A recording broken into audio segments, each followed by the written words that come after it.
अकेलापन एक ऐसा शब्द जिससे सब घबराते हैं। अगर मैं कहूं कि आपको अकेले रहना है तो आप परेशान हो जाएंगे, क्योंकि हमें इसकी आदत नहीं है, ना ही हम ऐसा करना चाहते हैं। बदलते जमाने के साथ लोगों का रहन सहन तो बदल ही रहा है, साथ ही जीने का तरीका भी बदल रहा है। कई लोग ऐसे हैं जो किसी मजबूरी में, जैसे नौकरी इत्यादि के कारण अकेले रहते हैं, तो कई लोग ऐसे हैं जो अपनी मर्जी से अकेले रहना पसंद करते हैं, अपने काम को सच्ची लगन से अकेले ही करते हैं। जो लोग अपने मर्जी से अकेले रहते हैं उनमें कुछ अलग ही गुण होते हैं। ऐसे लोग जीवन में सफलता जल्दी हासिल कर लेते हैं। अकेले रहने के फायदे अगर आपने समझ लिया तो समझो आपने पूरी जिंदगी समझ ली। अकेले रहना किसी के लिए वाकई आसान काम नहीं है। अकेले रहने का लेकिन ये भी मतलब नहीं है कि हम अपने घर परिवार मित्रों से दूर रहें। अकेले रहने की भी एक कला है जो आगे आपको इस कहानी में पता चलेगा।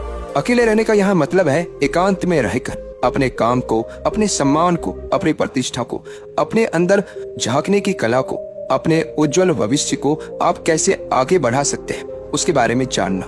हम अकेले रहने के उन 7 अमूल्य गुणों के बारे में भी जानेंगे इस कहानी के माध्यम से। एक व्यक्ति एक गुरु के पास आया और बोला, गुरुदेव, मेरे दुख का कारण क्या है? गुरु बहुत ही बड़े आत्मज्ञानी व्यक्ति थे। गुरु ने कहा, अपने आप को चीजों से चिपका लेना, चीजों को पकड़ लेना और उन चीजों के प्रति आसक्त होकर उसके पीछे भागना ही तुम्हारे दुख का कारण है। उस व्यक्ति ने गुरु को धन्यवाद किया और कहा, गुरुदेव, आपने तो मेरी समस्या का समाधान कर दिया। मैं इतने दिनों से अपनी समस्या का समाधान चाहता था। आपका धन्यवाद गुरुदेव। यह कहकर वह व्यक्ति वहां से जाने लगा। गुरु ने कहा, पूरी बात तो सुन लो। उस व्यक्ति ने कहा, नहीं गुरुदेव, आपका इशारा मिल गया, बस वही काफी है और समझदार को इशारा ही काफी होता है। 1 महीने के बाद वह व्यक्ति फिर से गुरु के पास आया। इस बार उस व्यक्ति का हाल बहुत ही बुरा था। वो बहुत ही दुखी था और सीधे गुरु के चरणों में गिर गया और कहा, गुरुदेव, आपने जो कहा था मैंने वैसा ही किया, पर मुझे सुख नहीं मिला, मुझे तो और दुख मिल रहा है। गुरु ने उस व्यक्ति से पूछा, तुमने ऐसा क्या किया? व्यक्ति ने कहा, मुझे अपने परिवार वालों से, मित्र, रिश्तेदारों से दुख मिल रहा था। मैंने उसे छोड़ दिया और छोड़कर चला गया। 2-4 दिन तो मुझे अच्छा लगा, पर धीरे धीरे मुझे उनकी याद आने लगी। अपने माता पिता, अपनी पत्नी, अपने बच्चे याद आने लगे। रिश्तेदार, यहाँ तक कि अपने शत्रु भी मुझे याद आने लगे। इतना दुखी तो मैं उनके पास रहकर भी नहीं था जितना मैं उनसे दूर होकर हो गया हूँ। इसलिए आज मैं वापस घर जाने के लिए निकला था और आपके पास आ पहुंचा। आपने मुझे इतनी गलत सलाह क्यों दी गुरुदेव?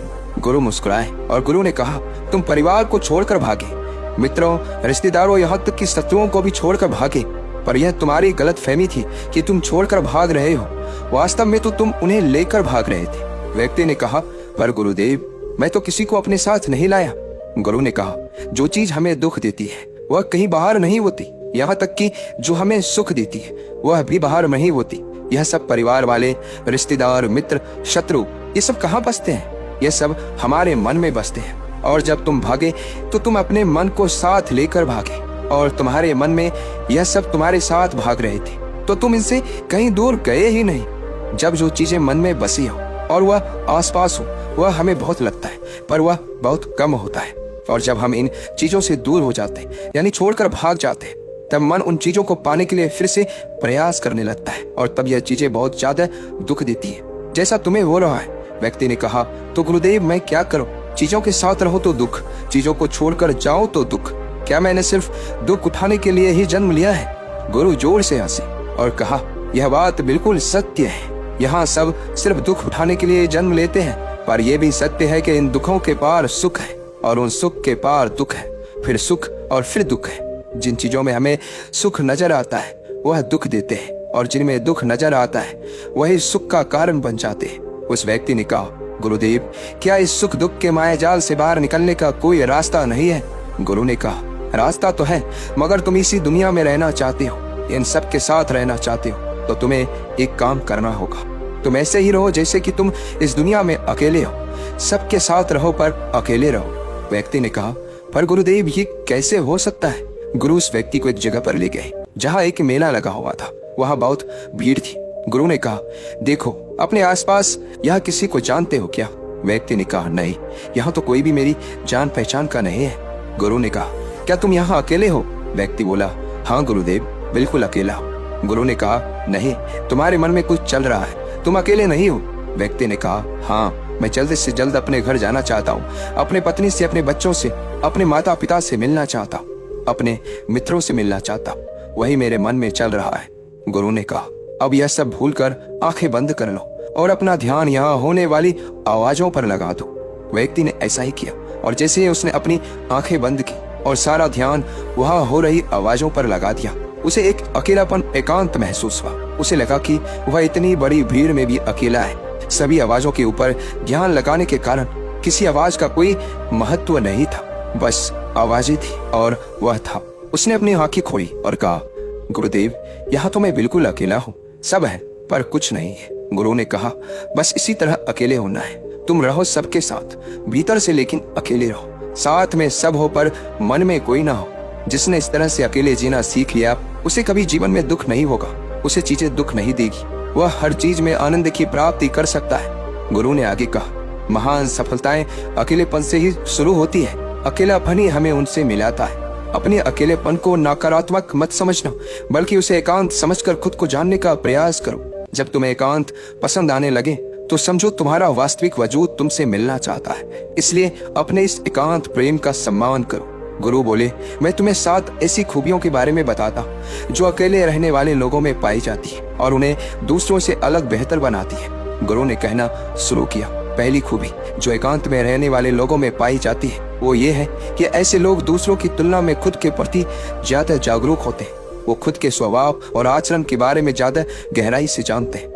ऐसा इसलिए होता है क्योंकि जब हम अकेले होते हैं तो हमें खुद के बारे में सोचने का काफी समय मिल जाता है, जिससे हम खुद के व्यवहार को अच्छे से समझ पाते हैं। एकांत में रहने वाले लोग खुद की कमजोरी और ताकत को भी अच्छे से जान पाते हैं, जिससे वो दूसरे लोगों की तुलना में किसी भी खराब परिस्थिति का सामना ज्यादा अच्छे से कर सकते हैं। गुरु ने कहा, अकेले रहने वाले लोगों की दूसरी खूबी है कि ये सकारात्मक सोच वाले लोग होते हैं। देखो, जब बहुत से लोग हमारे साथ होते हैं तो वहां एक दूसरे से तुलना, जलन, घमंड, लालच जैसे को विचार अपने आप ही मन में आने लगते हैं। फिर इंसान इन विचारों के बस में आकर उल्टे सीधे काम करने लगता है।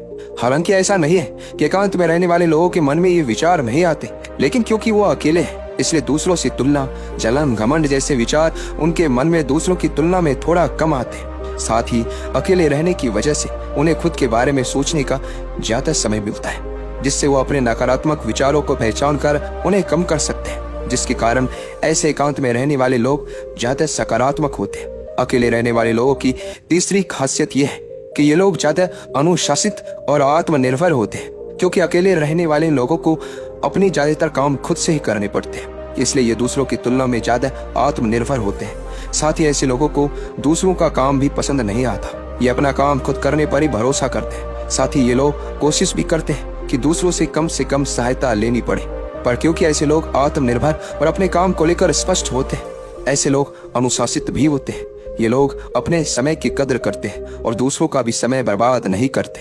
अकेले होने की वजह से ऐसे लोग एक निश्चित दिनचर्या का पालन भी करते हैं, जिससे ये लोग ज्यादा व्यवस्थित होते हैं और ये भी इनके अनुशासित होने का एक कारण है। गुरु ने आगे कहा, अकेले रहने वाले लोगों की चौथी खासियत ये है कि ये लोग किसी भी चीज के बारे में बड़ी बारीकी से और गहराई में जाकर सोच सकते हैं। अकेले रहने वाले लोगों की ये सबसे बड़ी खासियत होती है। इसलिए जितने भी लेखक, कवि और बड़े बड़े काव्यों के रचयिता हैं, उन सभी को एकांत में रहना पसंद था, क्योंकि जब कोई व्यक्ति एकांत में होता है तो अपने अंदर की आवाज सुन पाता है। जितने भी बड़े आविष्कार हुए हैं उन सब की शुरुआत एकांत में हुई थी, क्योंकि एकांत में रहकर ही किसी भी चीज के बारे में बड़ी बारीकी से सोचा और समझा जा सकता है। गुरु ने कहा, एकांत में रहने वाले लोगों की 5वीं खूबी यह है कि इनका व्यक्तित्व सबसे अलग हटकर होता है। वो लोग ज्यादातर दूसरे लोगों के साथ रहते हैं, ये अकेले रह ही नहीं पाते, वो कितनी भी कोशिश करें, लेकिन जाने अनजाने में सही, लेकिन दूसरे के व्यक्तित्व का कुछ हिस्सा उनके अंदर आ ही जाता है। दूसरों की आदतें, दूसरों के विचार उनके अंदर प्रवेश कर ही जाते हैं, जिससे उनके व्यक्तित्व में वो अनूठापन, वो निरालापन नहीं आ पाता। उनका व्यक्तित्व कई सारे लोगों के साथ व्यक्तित्व का मिश्रण होता है, पर क्योंकि एकांत में रहने वाले लोग अपना ज्यादातर समय अपने साथ बिताते हैं, इसलिए ये दूसरों की बातें और विचारों से बहुत ही कम प्रभावित होते हैं। इनके अपने जीवन को जीने के खुद बनाए नियम और कायदे होते हैं, जिनका ये पालन करते हैं। ये किसी से भी आसानी से प्रभावित नहीं होते, इसलिए ऐसे लोगों की शख्सियत सबसे हटकर सबसे अलग होती है। इसलिए इनके व्यवहार में एक अलग ही निरालापन होता है, जो किसी दूसरे व्यक्ति को भी पसंद आ सकता है और नहीं भी। गुरु बोले, छठी खासियत जो एकांत में रहने वाले लोगों में होती है, ज्यादा लोगों से अपने संबंध नहीं बनाते, लेकिन यह जितने भी लोगों से संबंध बनाते हैं सच्चे दिल से बनाते हैं। ऐसे लोगों के बहुत ही कम दोस्त होते हैं, लेकिन जितने भी होते हैं ये उनसे अपनी दोस्ती पूरी ईमानदारी से निभाने की कोशिश करते हैं। अक्सर लोगों को यह लगता है कि एकांत में रहने वाले लोग बहुत कम बात करते हैं, लेकिन उनसे पूछिए जिनसे ये दिल से जुड़े होते हैं उनसे ये कितनी बातें करते हैं। वैसे लोग इन्हें अपना मान लेते हैं और वो इनके सामने अपने पूरे दिल की बात रख देते हैं। अकेले रहने वाले लोग बहुत ही कम लोगों के साथ संबंध रखते हैं, लेकिन जरूरत पड़ने पर वो अपनी तरफ से पूरी मदद करने के लिए तैयार रहते हैं। इसलिए इनके रिश्ते कम लोगों से तो होते हैं, लेकिन जिनके साथ भी होते हैं बहुत मजबूत होते हैं। अगली खासियत, अकेले रहने वाले लोग मानसिक तौर पर और भावनात्मक रूप से मजबूत होते हैं, क्योंकि उन्हें पता होता है कि अगर कोई समस्या उनके ऊपर आती है तो उन्हें अकेले ही उन समस्या से निपटना पड़ेगा। ऐसा बार बार करने से उनके अंदर खुद के प्रति आत्मविश्वास बढ़ जाता है, और आत्मविश्वास एवं आत्मसम्मान के बनने से वो मानसिक और भावनात्मक तौर पर और मजबूत होते चले जाते हैं, और ये मान लेते हैं कि कोई भी ऐसी समस्या नहीं है जिससे वो अपनी दृढ़ इच्छा शक्ति के दम पर हरा ना सके, और यही एक सोच उन्हें दूसरों से अलग बनाती है। इतना कहने के बाद गुरु चुप हो गए। उस व्यक्ति ने कहा, गुरुदेव आपकी सारी बात तो ठीक है, लेकिन ये कब कहा जा सकता है कि अकेलापन एक वरदान है? ये सुनकर गुरु ने कहा, अकेलापन हमेशा से ही एक वरदान रहा है, अगर हम उस समस्या को पूरी सकारात्मकता के साथ उपयोग कर पाए तो। क्योंकि जब हम दुनिया के लोगों के साथ होते हैं तब हम भीड़ का हिस्सा होते हैं, लेकिन जब हम अकेले होते तब हम खुद के साथ होते हैं। जब हम खुद के साथ होते हैं तभी हम अपने समय का सदुपयोग, खुद का आकलन, खुद के शौक, सभी बातों पर अच्छे से ध्यान दे सकते हैं, अपनी कमजोरियों पर भी काबू पा सकते हैं, और ऐसा कह सकते हैं कि सच में अच्छाई की राह और इंसानियत की मंजिल भी पा सकते हैं। उस व्यक्ति को गुरु की बात समझ आई और वह गुरु को धन्यवाद कहकर चला गया। जिन चीजों को हम पाना चाहते हैं वह तब तक हमें दुख देती है जब तक कि हम उसे पा ना लें।